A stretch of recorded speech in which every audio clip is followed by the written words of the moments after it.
তো হ্যালো বন্ধুরা, আজকে দেখুন একটা ডালের রেসিপি। তো প্রথমে আমরা 2 কাপ ডাল নিয়ে নিচ্ছি।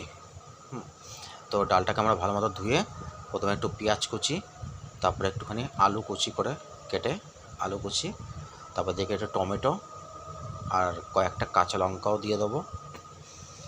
আর এর মধ্যে দেবো আমরা একটু হলুদ গুঁড়ো, একটুখানি লঙ্কা গুঁড়ো, আর স্বাদ মতো একটুখানি জিরে গুঁড়ো, একটু ধনে গুঁড়ো, আর স্বাদ মতো একটু নুন দিয়ে ভালো করে আমরা একটু সর্ষের তেল দিয়ে মাখবো। ভালো করে সর্ষের তেল দিয়ে আমরা এটাকে ভালো করে মেখে দেবো। মেখে এটাকে আমরা রেখে দেবো। তো মেশানোটা খুব ভালো করে করতে হবে।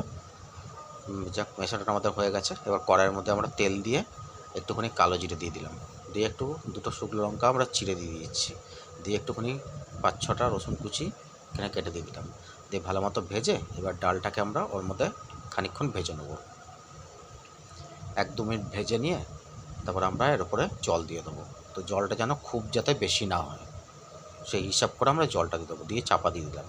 দিয়ে এদিকে আমরা 2টো ডিমকে আমরা ভুজিয়া করে নিচ্ছি। তো ভালো মতো এর মধ্যে একটুখানি নুন আর একটুখানি গোলমরিচ গুঁড়ো দিয়ে ভালো মতো করে এটা ভুজিয়াটা করে নেবো। তো এদিকে দেখুন আমাদের ভুজিয়াটা প্রায় অলমোস্ট হয়ে এসছে। তো ভালো করে ভুজিয়াটা করে নিয়ে আমরা এটাকে ডালের মধ্যে দিয়ে দেবো। আর দেখুন আমাদের ডালটা কতটা ঘন হয়ে এসছে। তো ডালের মধ্যে আমরা ভুজিয়াটা দিয়ে মিশিয়ে নিলাম। তো এরপরে আমরা ডিমটাকে মেশানোর পর একটুখানি গরম মশলা দিয়ে দেবো।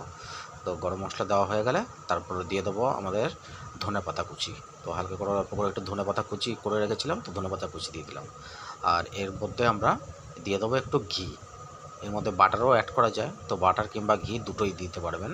তো যা হোক, নাড়িয়ে আমরা একটু ঘিটাকে দিয়ে দিলাম। তো ঘিটা দিলেও এর স্বাদটা একটু ভালো হয়। তো ঘিটা দিয়ে আমরা আবার নামিয়ে নেবো। এবার তুলে সার্ভ করুন, দেখুন কত সুন্দর লাগবে খেতে। তো এরমভাবে একদিন তৈরি করে খেয়ে দেখুন, অসাধারণ লাগবে। যাকে খুশি যেরম খুশি দেবেন, সে একদম নাম করেই ছাড়বে।